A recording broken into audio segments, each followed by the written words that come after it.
గారైన నటరేశ్వర గారు నాకు మేనమామ అవుతారు.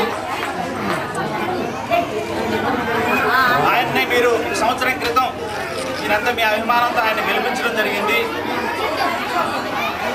ఆ సందర్భంగా నేను ఒక చిన్న కార్యక్రమం చేయాలని అనుకున్నాను. కొన్ని అనివార్య కారణాల వల్ల అది చేయలేకపోయాను. సరే, ఇప్పుడు చేద్దాం అనుకున్న సమయంలో ఇంకొకటి ఏంటంటే, మా అమ్మగారైన నండ్రు చిన్నమరియమ్మ గారు ఈ గ్రామం ఆడపడుచు ఆమె చనిపోయి సుమారుగా 10 సంవత్సరాలైంది. ఆమెని జ్ఞాపకార్థం చేసుకొని చిన్న కార్యక్రమం చేస్తే బాగుంటుందని ఒక ఆలోచన వచ్చింది. దాన్ని దృష్టిలో పెట్టుకొని ఈ 2 ప్రోగ్రాముల్ని, అంటే మా మామయ్య గారిని గెలిపించిన సందర్భాన్ని దృష్టిలో పెట్టుకొని, లేకపోతే మా అమ్మగారిని జ్ఞాపకం చేసుకుందామని దృష్టిలో పెట్టుకొని ఒక చిన్న కార్యక్రమాన్ని చేయాలని నిర్ణయించుకోవడం జరిగింది. ఈ కార్యక్రమానికి ఇచ్చేసిన మీ అందరికీ ఫస్ట్ నేను నా ధన్యవాదాలు తెలియజేస్తున్నాను.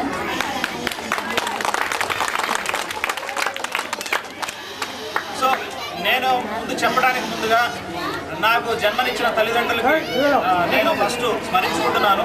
ఎమోషనల్గా ఉన్నాను. కారణం ఏంటంటే, అదే స్కూల్ బిల్డింగ్లో నేను నా చిన్నతనం గడిపిన ఆ రోజులు నాకు ఈ రోజు కూడా గుర్తున్నవి. అదే బిల్డింగ్లో నేను ఈ పిల్లల ఇలాంటి మధుర స్కూల్ గుర్తొస్తూ ఉండాలి.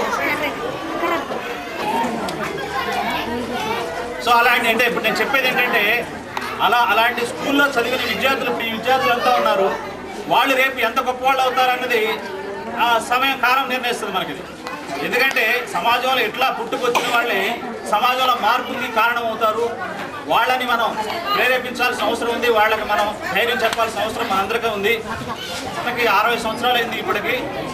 ఈ 60 సంవత్సరాల్లో మన దేశం ప్రపంచ పటంలో చాలా ప్రముఖమైన స్థానాన్ని ఆక్రమించుకుంది. ఈ రోజున బాగా డెవలప్ అవుతున్న దేశాల్లో మన దేశం అంటే చైనా, మనది సింగపూర్, ఇలాంటి మనం కూడా చాలా అతి బాగా త్వరగా ముందుకెళ్తున్నాము.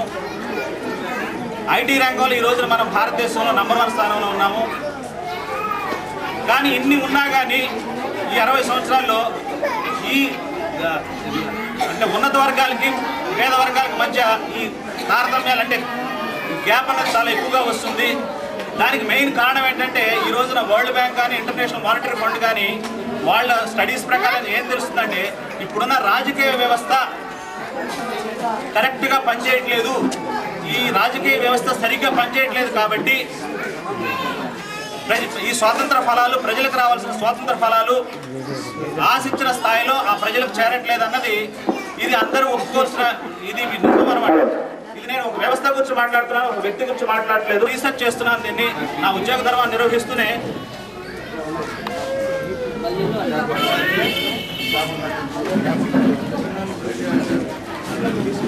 అందట్లేదు అన్న విషయం మీద నేను బాగా పరిశీలిస్తున్నాను.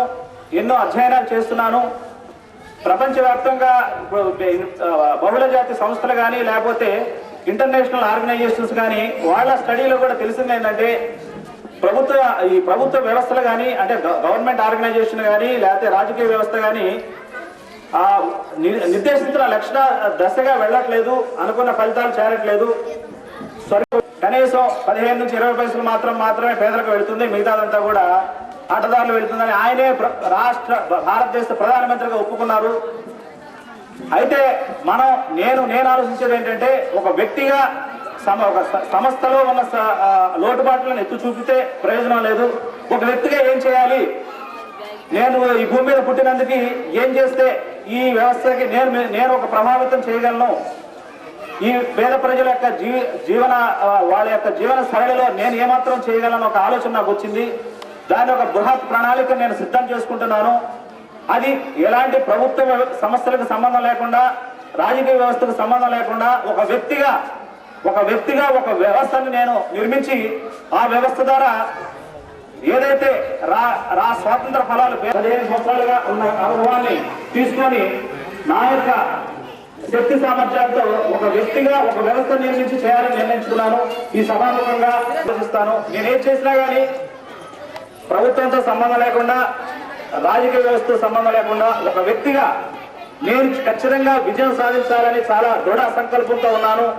ఎందుకంటే ఒక వ్యక్తి ఏదైనా విజయం సాధిస్తే అది 10 మందికి మోటివేషన్ అవుతుంది.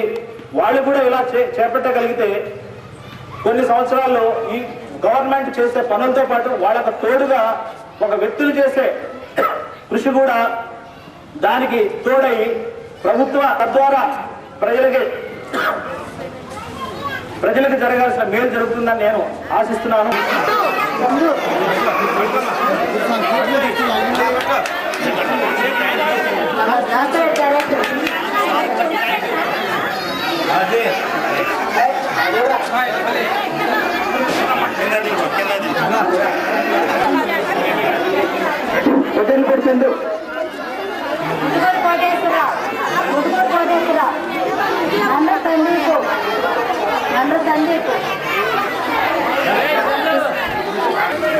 నాగరాజు రామకృష్ణ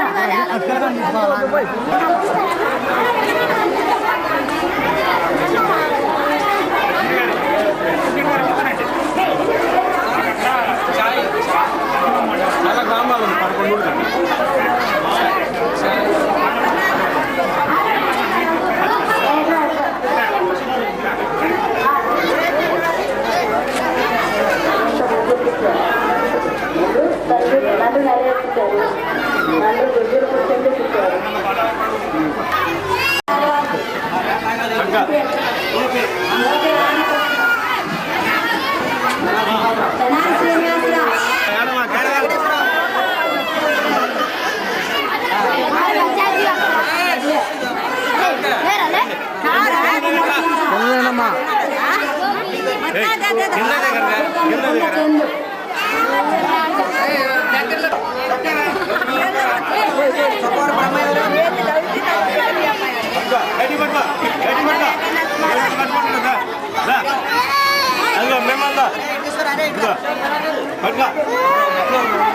అరే మీరు దిగండి తప్పకుండా కొద్దిగా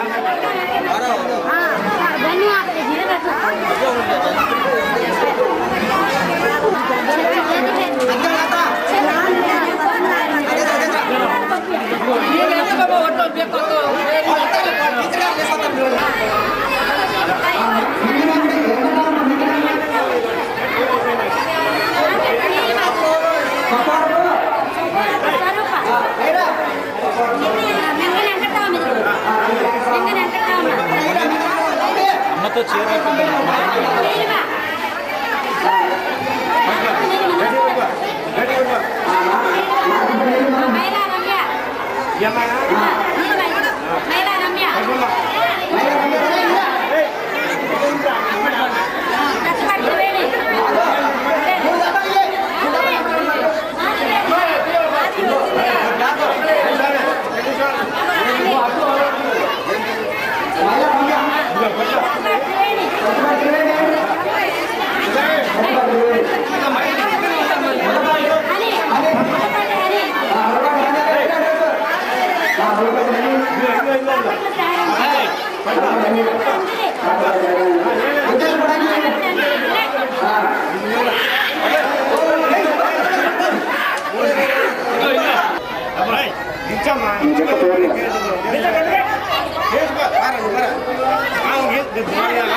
ప్రేమ్ కుమార్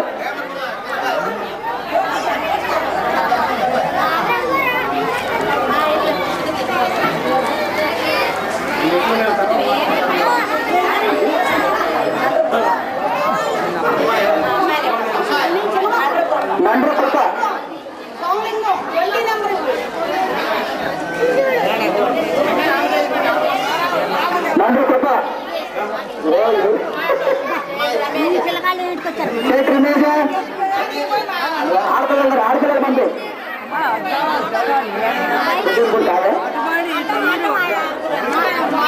బ్రాహ్మణే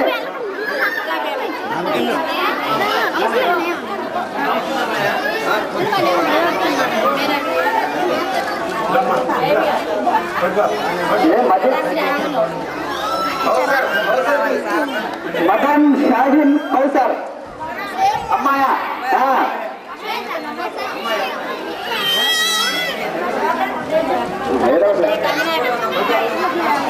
షేక్ అభినాభి అమ్మాయ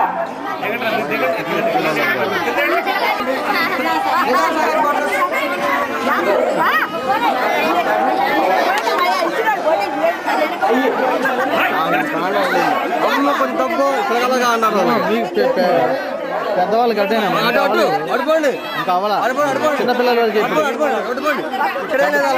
పెద్దవాళ్ళకి ఇప్పుడే కాదు కూర్చోబెట్టాలి ఇంకొక విషయం ఏంటంటే